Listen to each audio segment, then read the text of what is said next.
أما بعد فأعوذ بالله من الشيطان الرجيم بسم الله الرحمن الرحيم وما يعلمان من أحد حتى يقولا إنما نحن فتنة فلا تكفر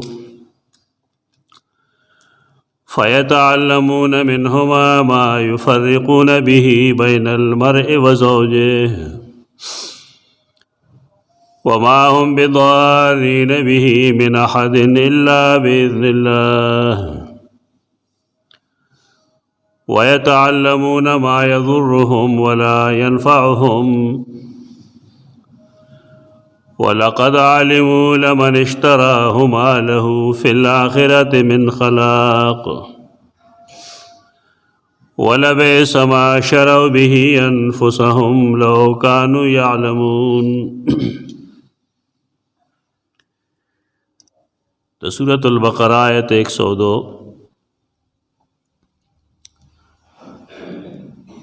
قرآن مجید تدین مخ کے آیتونو کے د یهودو نصاراو اهل کتابو بدے بیان کړی دي. داغه بدو د بیان نرستو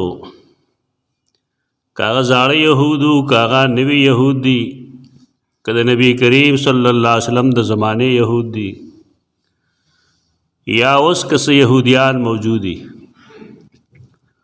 ناغه برای چې کوم قرآن بیان کړی دی هغه د ټولو کې موجود دي.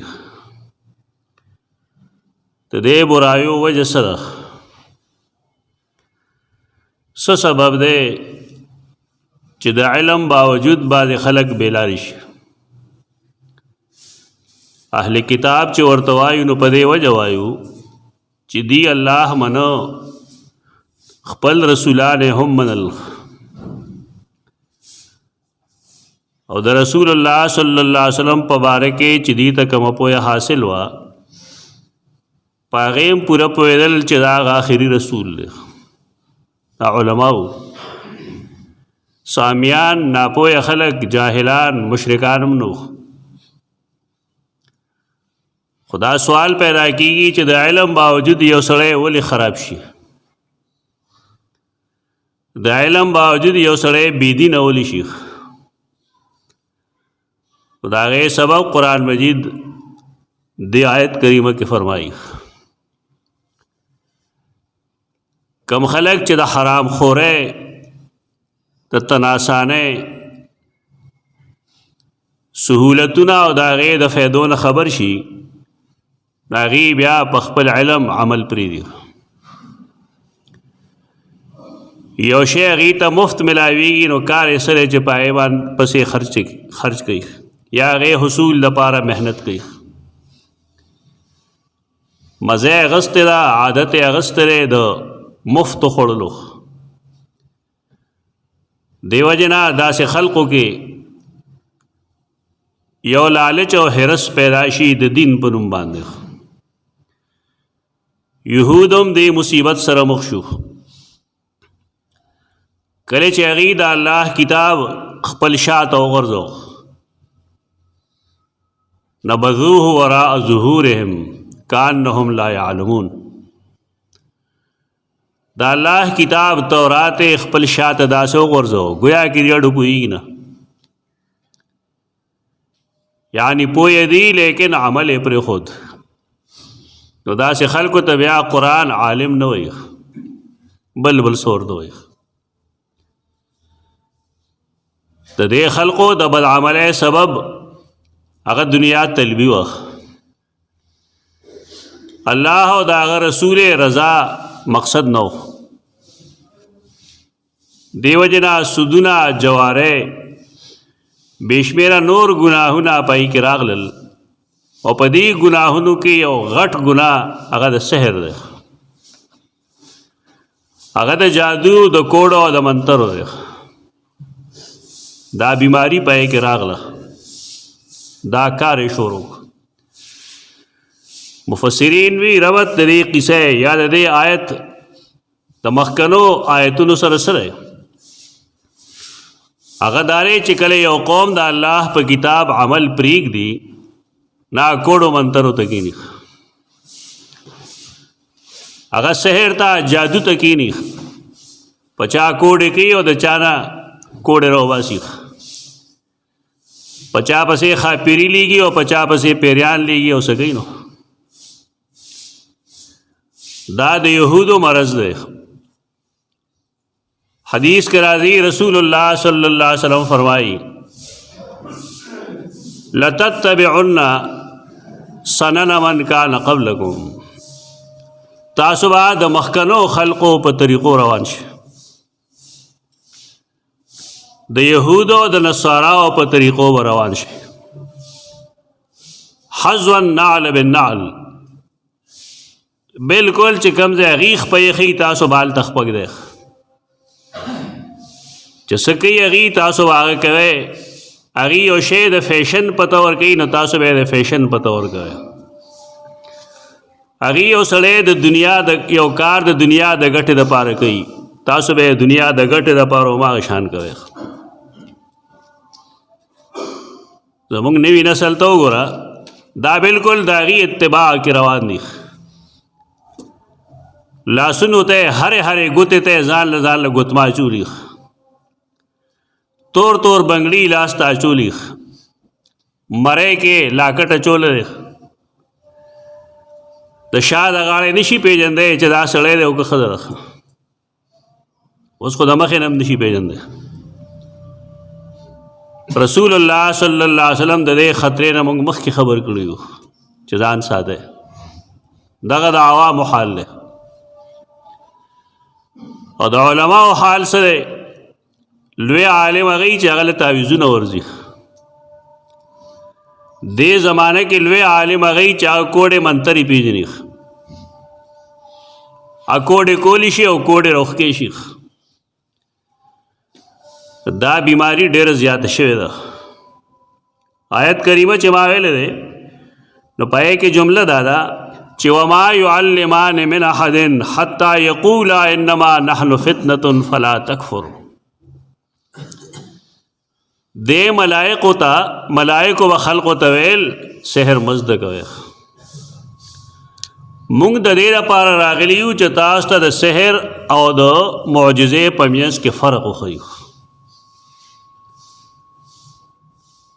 که تاسو سحر زده کول شروع کړل او په هغې تاسو عمل شروع کړو فلا تکفر کافر بشئ کفر مه کوئ یعنی سحر کول د هغې کوونکی هم کافر یي او چا لپاره چې کېږي نو هغه هم مسلمان نه یي دې کې ډېرې زیاتې پیسې دي موږ له دا قسمه څیزونه راشي نارینه او زنانه راځي خو ګڼې خو په ورنه او بله ورځ یو کس دو راغلي ما ته وایي چې ستا په دې کلي کې یو زنانه ده او هغې ما نه 14,000 روپۍ برابر کړې ما له داسې څیزونه کوي نو ما ورته چې موږ له به څو پیسې راکړې هغې له یې 14,000 ورکړي دي نو موږ له به څومره راکړي چې موږ تا ته یو سمه لار وښیو څوک چې سم کار کوي هغه له پیسې نه ورکوي څوک نو زما مختصر جواب دا و چې ته پیسې ګټې نه وي نه مې تا ته ځکه احساس نشته تا له خاوند بې خو باسه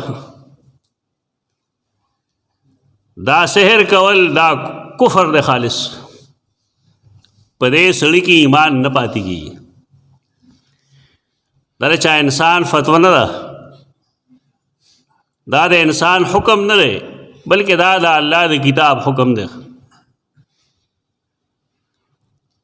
وما يعلمان من احد او دې دواړو به هیڅ چاته د سحر علم نه ورکو تعلیم به نه ورکو ښودنه به نه کوله حتی یقولا تر دې چې هغې ته به ویل انما نحن فتنة مونږ د ازمیښت دپاره یو فلا تکفر نو تاسو کافران کېږئ ما د سحر په زده کولو او په هغې عمل کولو سره که تاسو سحر وکړو نو کافر بشي حافظ ابن کثیر د دې آیت کریمه لاندې لیکلی دی چې دا نص دی په دې باب کې چې ساحر مسلمان نه دا جادو دا کوډې دا منترې چې څوک کوي دا مسلمانان نه خدای کې ډېره زیاته پیسه ده که نه دې کې دومره پیسه ده چې دومره پیسه دغه چرسو مدکو کې هم نشته دوبۍ کې هم دومره پیسې نه څومره چې په دې ملاویږي په دې کې صحیح اخر دا کفر ولري دا سحر ولري نو دا یاد ساتئ چې رسول الله صلی الله علیه وسلم هغې به صحابه کرامو ته د تکالیفو دپاره تعویض نه ورکو مشکلاتو کې به تعویضونه نه ورکول سیدہ عائشہ رضی اللہ عنہ هغه قائل و د دې خبرې چې د قرآن آیت کو لیکلی شي نو خیر ده خو چا دپاره ماشوم دپاره چې ویلی نشي دا یو کاروبار د مستقل یا یو داسې بني آدم چې هغه بېهوشي پې او قرآن نشي ویلی نور خو د قرآن آیتونه دي پکار دا چې سړی وښیي او چاله چې وښولی شي پکار دا چې هغې باندې هغه عمل وکړي هغې نه د وظیفه جوړه کړي لږ مشکلات چاته راشي نو هر یو سړی به وایي ما روحاني علاج هم کړی دی او ظاهري علاج مې هم کړی دی زه یې تپوس وکړم روحاني علاج څه ته وایي ته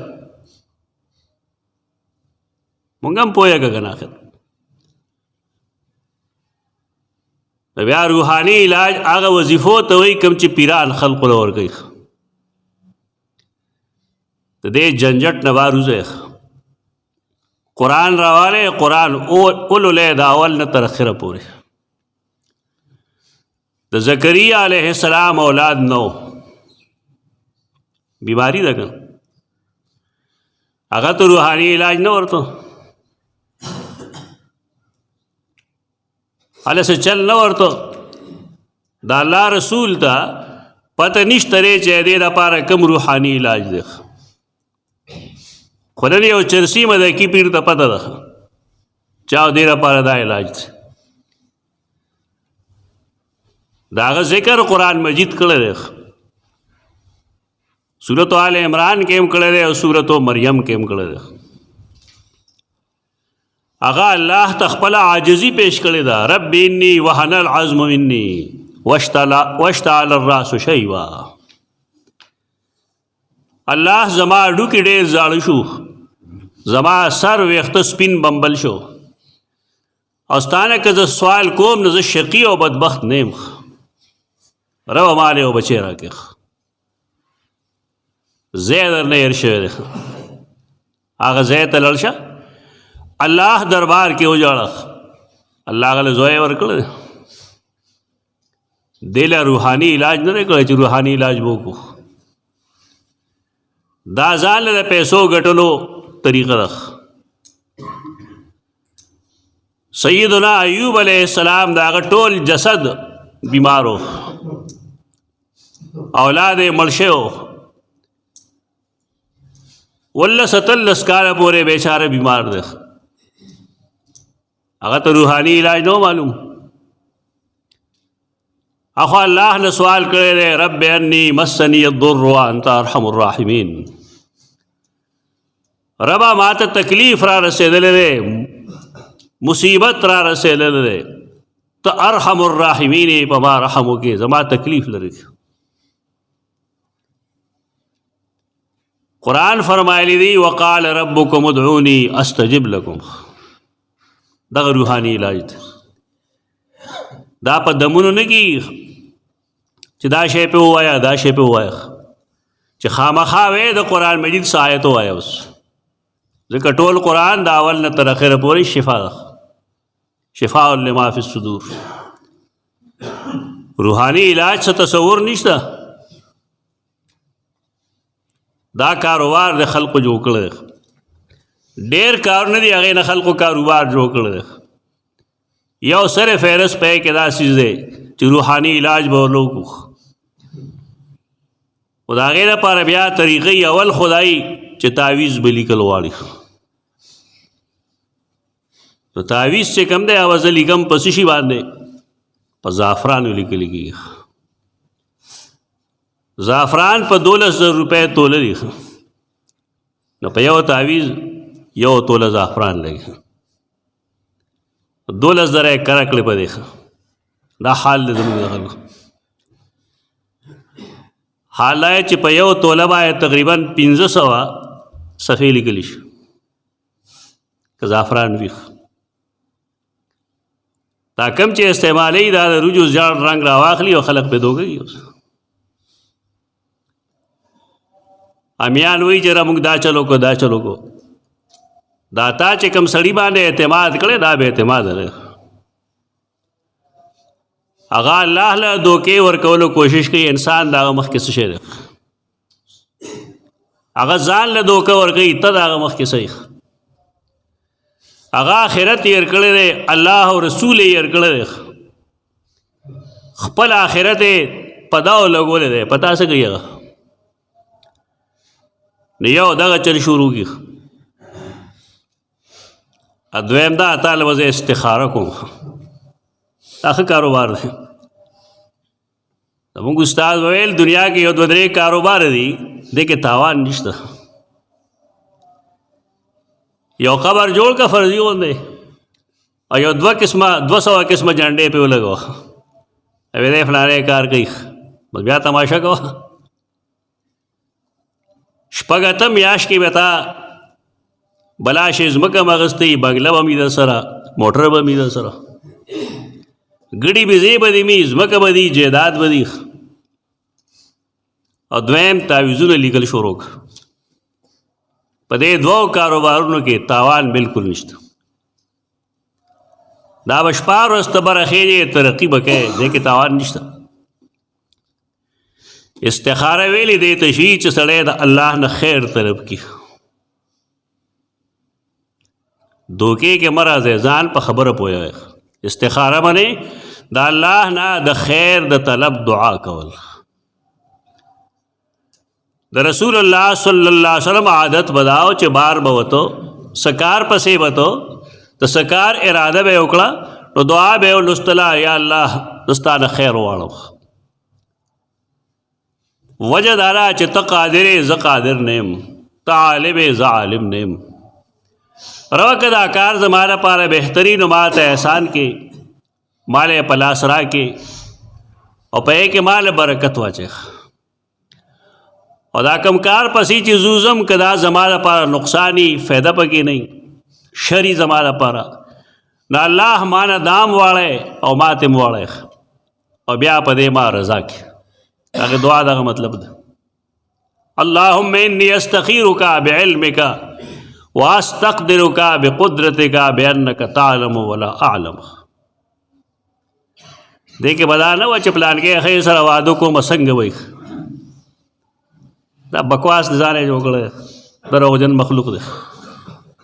ما استخاره کړې ده فلان کې سره دا چلو کو دا چل وشي، دا ټول دروغ دی. دا زمونږ دین نه دی. د رسول الله صلی الله علیه وسلم حدیثو کې دا څه شی نشته چې یو کس د بل کس دپاره استخاري کوي. دا د هر چا خپله معامله ده. بعض احادیثو کې راځي چې دی دا وایي سم دی لیک ودرې شي. هغې نه خلقو دا جوړ کړل چې تر کومې د خوب نه یې لیدی نو تر یې پورې به استخاره کوي بیا بیا. دا ټول د حدیث نه د ناواقفتیا نتیجه ده. د پیسو دپاره د هر څه کېږي. خلک چې هغه ملاوټ کوي، خلک چې هغه 2 نمبر سیز خرڅوي، خلک چې هغه کم ناپ تول کوي، دا د هغې نه بدتر خلک دی، ناکاره خلک دی. ځکه دی د دین په شیپ کې د دین د سوري د لاندې د دین د شیډ د لاندې پیسې ګټي او په غلطه ګټي. په صحیح طریقې ګټلی وی نو صحیح وخت، لیکن دې طریقه باندې پیسې ګټل چې استخار در لکوم او پلانې چل کوم او پلانې چل کوم دا ټول دروغ دي. دا سړی ولې کافری چې هغه کوډې منتري کوي، سحر کوي، دا زده کوي، په دې عمل کوي، د کفر یې څه وجه؟ مسند احمد کې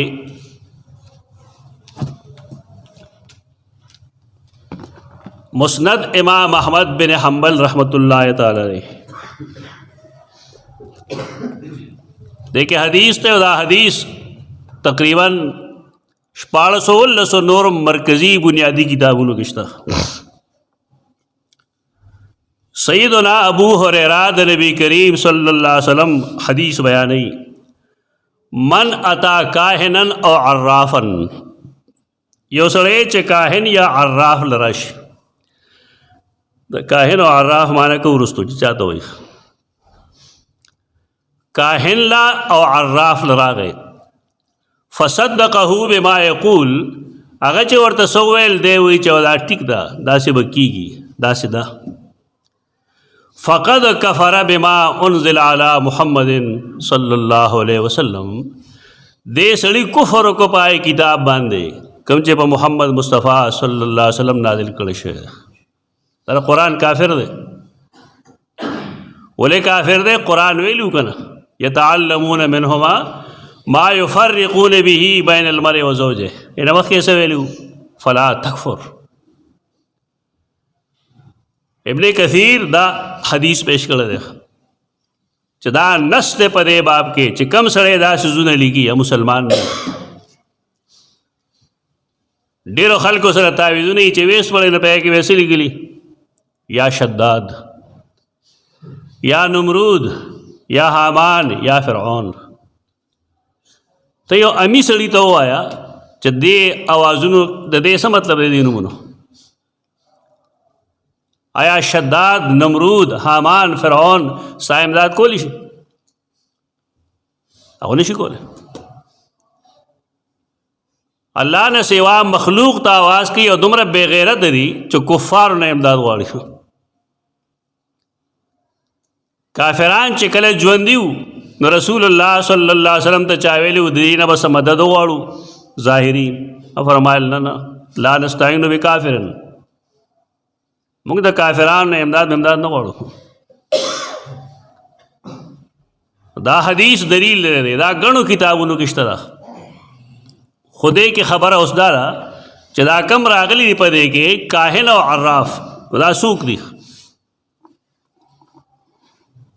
د دې حدیث دپاره ډېر آلات پکاري، ډېر کتابونه پکاري. خلک خو هر څه چې وایي وا، لیکن دے حدیث مفہوم سے دے ابن الاثیر دا لوی عالم دے دا وہ میں صدے عالم دے دے دا حدیث مشکلات حل کی. مشکل الحدیث النہایہ فی غریب الحدیث والاثر دلتے لکھی دے 573 صفحہ کی. چدا کاہن آگا چاہتا ہوئی چې سب بعضی سیزونه کېږي مقدمات د کارونو شروع شي ناغه وایي نتیجه به ادایي ته کاهن وایي آثار باندې پوهېږي. هغه آثار کله صحیح شي او کله غلط شي. رسول الله صلی الله علیه وسلم چې کله نبی نو دا پیریان به بره ختل، اسمان ته به ختل، یو به دبل په اوږو درېد، بل دبل تر دې چې ځان به بره ورسو. په دې آخري اسمان کې د ملایکو دفترونه وي، هغوی به یو بل سره خبرې کولې، نه هغه بره ظالم به خبره واورېده چې سبا به داسې کېږي، ابه فوراً خبره په منټونو کې ځمکې ته راورسېده. خو دا کم سړی چې به د کاهن په نوم مشهور و، نو دغه آخري سړی به لاړو، هغه ته به یې خبره وکړه چې سبا به داسې کېږي. خو به یقیني کېدل که نه، ځکه چې ملایکو خبره وه، ملایکو ته به الله ویلو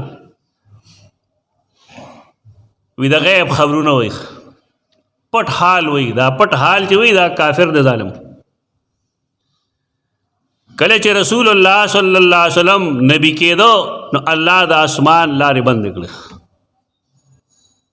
و څوک نشي خطی وره. من یستمع الآن یجد له شهابا رصدا. کنن څوک پیرې لړ شي هلته کې او وخت تکېږي نو ځان له به تیار شغله ومومي. شهابیه پې راځي شهاب ثاقب هغه یې ولي ختموي. د اسمان خبر نه راځي اوس. دا کهانت ته دغه څیز یا ته به یې کاهن ویښ. کاهن خدا شده عراف چاته ویښ. نو عراف چې کوم دی الذي يدعي معرفة الشيء المسروق ومكان الضالة. عراف هغه چاته وي چې کله ستا نکتو رہی پلان کې راغی او پلان کې راغله او کله تا ته وایي ستا رک شوی شی پلان کې ځای کې پروت دی. کله وی غلا معلوم هم کله کوزه ته وایي کله یو څه کوي کله بل څه کوي. دې ته عراف وایي. دا څومره دي ستاسو په کلو کې څومره خلک په دې باندې یقین ساتي بلکې لوی لوی علما هم ځان شرمولی دی. هغوی هم دا حرکتونه کوي. د کور نه اغلا وشي که نه لوټې واده راولي هغه لوټه ته وږي او د هغې هغه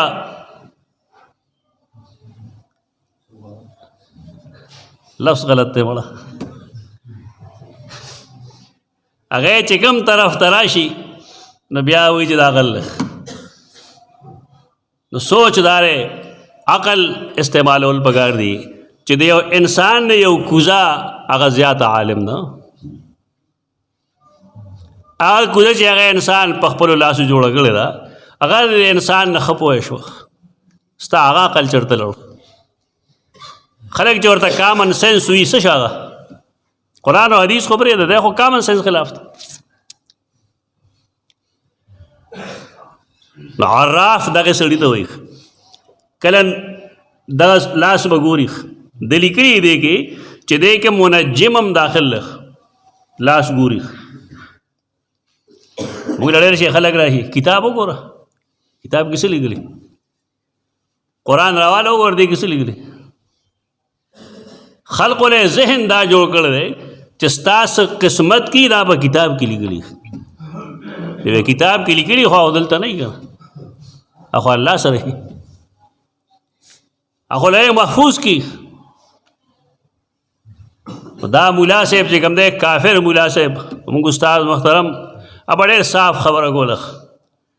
ډېر داسې خلک دا نجوم کار کوي کهانت کوي چاته وي ستا 2 ښځې به کېږي او چاته وي ستا به 3 ښځې کېږي او چاته وي ستا به 6 بچې کېږي.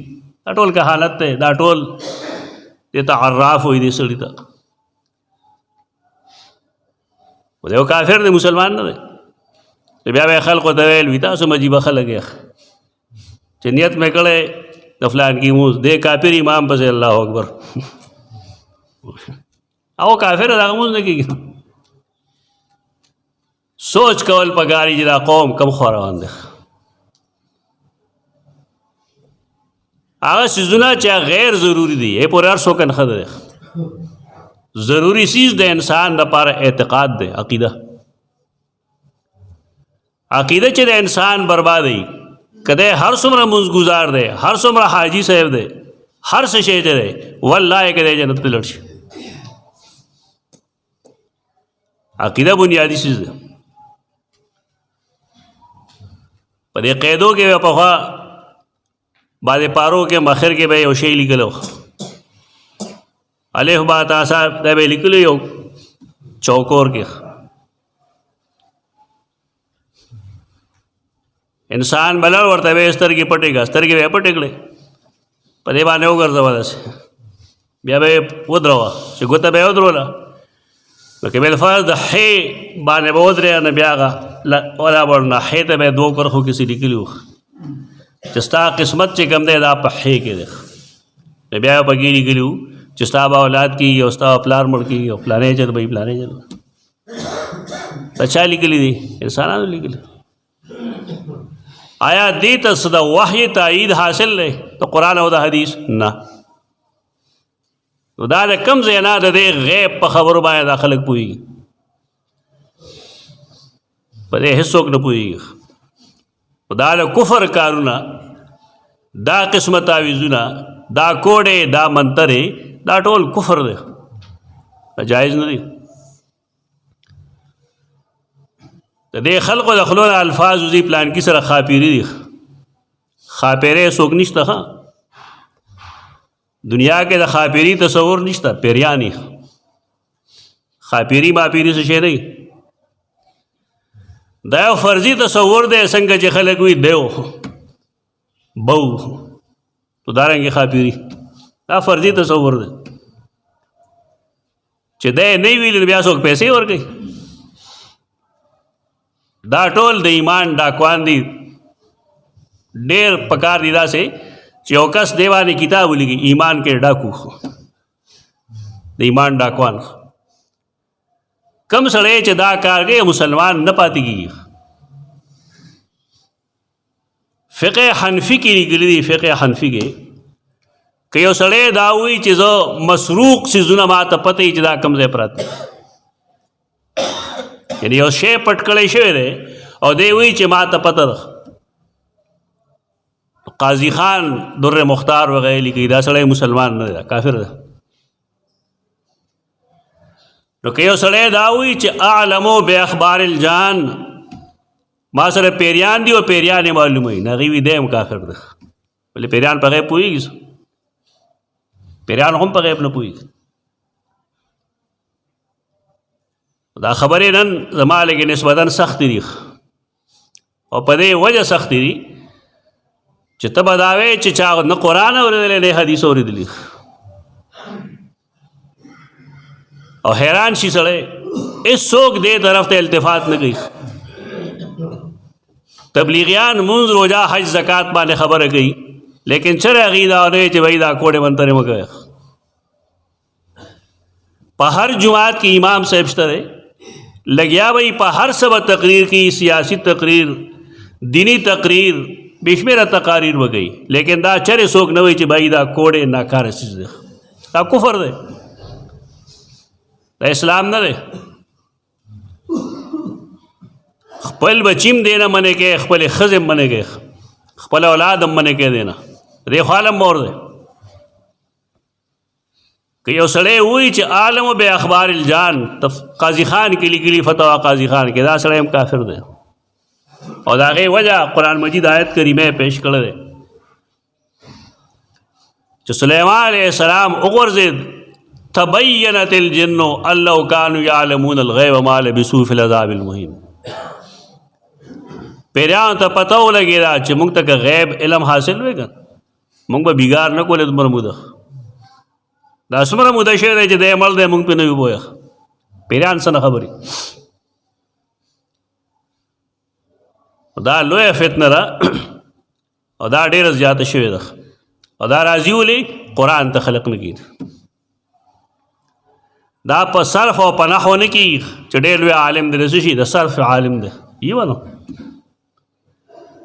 د نحو عالم دی یې بنو منطقي عالم دی یې بنو د اصول عالم دی یې بنو علم نه انکار نه کوو لیکن د دې څیزونو تعلق د قرآن علم سره ده کم مسجد کې کم علاقه کې چې د قرآن درس و تدریس نشته هلته به دا مصیبتونه ډېرې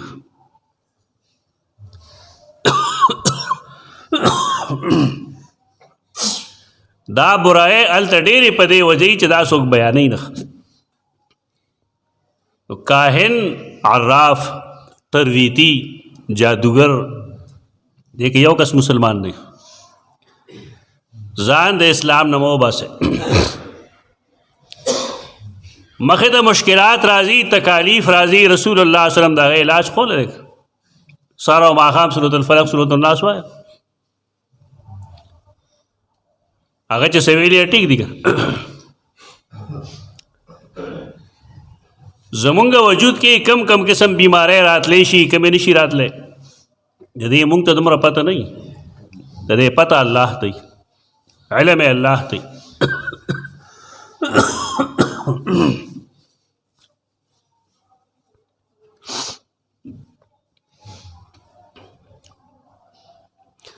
هغه الله د خپل نبی په ذریعه باندې موږ دا بیماری هم ښیي او د هغې علاج راته هم ښیي او د سحر علاج چې کوم دی سورة الفاتحه دی د سحر علاج آیت الکرسی دی د سحر علاج سورۃ الفلق او سورۃ الناس ده.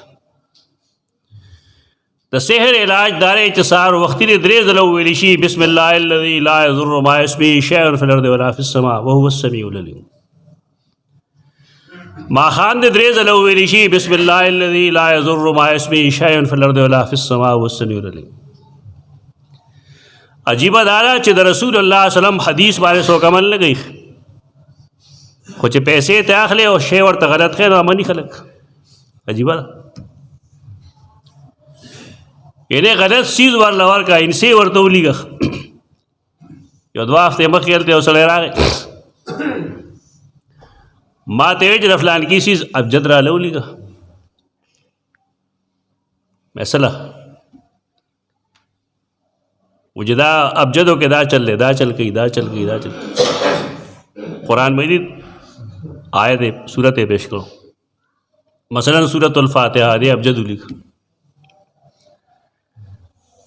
نو ما ورته تا ته دا معلوم وي چې علم د ابجد د مسلمانانو علم نه دی، دا د یهودیانو علم دی. کم خلک چې یهودو ته نږدې نه هغوی دا حرکتونه کوي. تعویذونه وګورئ تاسو کوم چې د علاقو کې لیکي خلک ابه یې څوک یې دنه دا تپوس وکړه چې د بسم الله الرحمن الرحیم ابجد به ته 786 دی. لږ خبره باندې ځان په ول پکاري. بسم الله الرحمن الرحیم د الله کلام دی، د الله کلام د الله نه راغلی دی، آخرت کې واغه ته بیا ځي. د دې په ویلو باندې انسان ته الله اجر ورکوي، ثواب ورکوي. یعنی بسم الله الرحمن الرحیم په بے باندې الله لس نیکۍ ورکوي. که سړی یو لاک ځله 786 ووایي نو څومره ثواب به وشي؟ آیا ثواب یې کېږي؟ نه کېږي. کہ یو سړی الله اکبر وایي مونځ ته ودرېږي وي 786 الحمدلله رب العالمین الرحمن الرحیم، مونځ به وشي؟ نه کېږي. ولې 786 خو د انسان ایجاد دی، مخلوق دی. بسم الله مخلوق نه دی، د خالق صفت دی. دا داسې کافر اوسېږي د علاقو کې چې قرآن پورې نخرې کوي، 92 به ولیکي، 96 به ولیکي، دی کې دا چل دی. دا څه شی دی؟ هېڅ پته نه کېږي څه شی دی. دا د یهودو سازش دی. هغوی مسلمانان د قرآن او حدیث نه اړول غواړي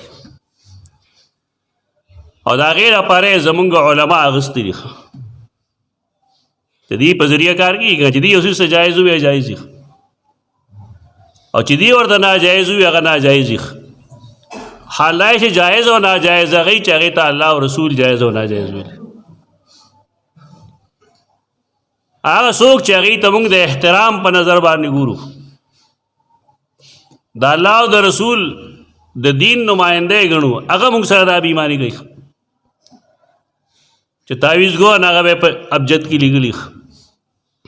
ته پوهېږې دا ابجد معنی سره ابا جدنا فهوا وضل. زمونږ نیکه آدم علیه السلام د الله د حکم د منلو نه انکار وکړو نو بېلارې شو. ٹھیک ده؟ آیا دا صحیح خبره؟ آدم علیه السلام د الله د حکم د منلو نه انکار کړو که دوکه شوی و؟ دا دومره غټ رذیل قوم د یهود. دا الفاظ زمونږ په خلو راځي، ټول خلق لګیا دی بس دا 786 دی او دا 96 دی او دا 92 دی. د میتھمیټکس څه اصول یې خپل کړي دي، که درې لیکلي که څلور، اچھا داسې شمېرې نو هم به حاصل جمع یو راشي، دا شانتې وشمېرې هم به حاصل جمع یو راشي، داسې وشمېره هم به حاصل جمع یو وي، داسې وشمېره هم به حاصل جمع یو وي. دا دماغي مسله ده که ریاضي ده. کوم سړی چې په ریاضۍ پوهېږي په دې پوهېدی شي. دا قسمه څیزونه دا کفر دی. غاړو کې دا ما چوی، ماشومانو ته ما چوی. د غاښ یو علاج لیکي یو سړی، په هغې لیکلي یا شداد. شداد پېژنئ؟ لوی کافر و د موسی علیه السلام زمانه کې. نو ستا هغه هغه ښه کوي دومره خو سړی څه ووایي که نه چې دا ما څه لیکلي دي دومره سبق خو ووایه کم از کم په دې خو هر څوک پوهېږي چې شداد ته کافر ته آواز کول کفر دی د چا نظر خرابي سترګو کې کوکري کېږي کوکري د هغې دپاره لیکي یا فرعون یا دا فرعون ښه کوي کم کم څیز به یادی دی خلقو ته دا ټول کفر دی غاړې ته مه تعویز اچوئ مه سر د پاسه تعویزونه اچوئ او چې خامخا وایې نو قرآن و حدیث وایې که لیکې چاله نو قرآن لیکې حدیث لیکې بس نور دا قسمت تعویزونه یو کتاب خرڅېږي کنز الحسین هغې ته وایي پښتو کې دغه دا کمې ښځې چې جادوګري دی هغې سره دقه یو کتاب دی اوس کنز الحسین پښتو کې لیکل دی دا ټول رابطو پی کې پروت په دې خلکو جایدادونه جوړ کړل ځمکې واغستې بنګلې جوړې کړې پې ځکه دې کې تاوان نشته خو دا کفر دی قرآن ته راشئ حدیث ته راشئ او هغه کارونه مه کوئ چې کې د الله او د هغه د رسول مخالفت دي فیتعلمون منهما ما یفرقون به بین المرء وزوجه د ساحرانو بنیادي کار صحیح دوه کسان د یو بل نه جدا کول نن هم دغه چل دی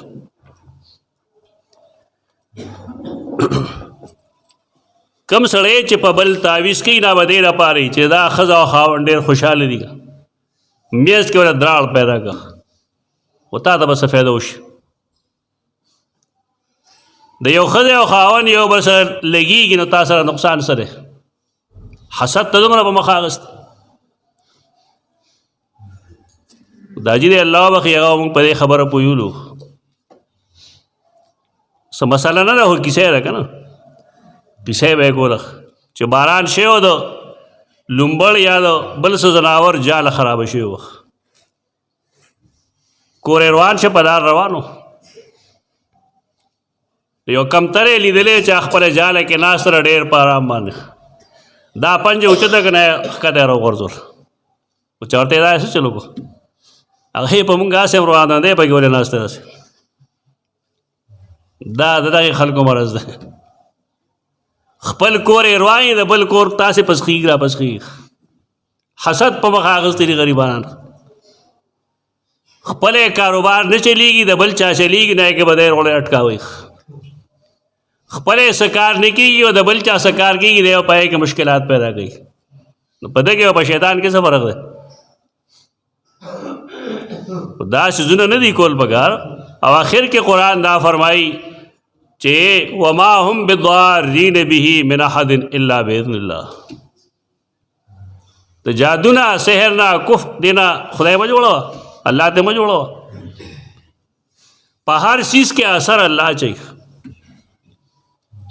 نو که دنیا ځان له زارش نه کوي او سحرونه کوي نو کوي دی که نه دا الله اذن چې نه وي نو هېڅ شی نشي کولی څوک عقیده مضبوطه کړئ خپله وارکه مقصد دا ہے جدا فتنہ زمون کلی طرح نہ ہوتے رہ ما دا علم نو یقت کلی گڑے رہ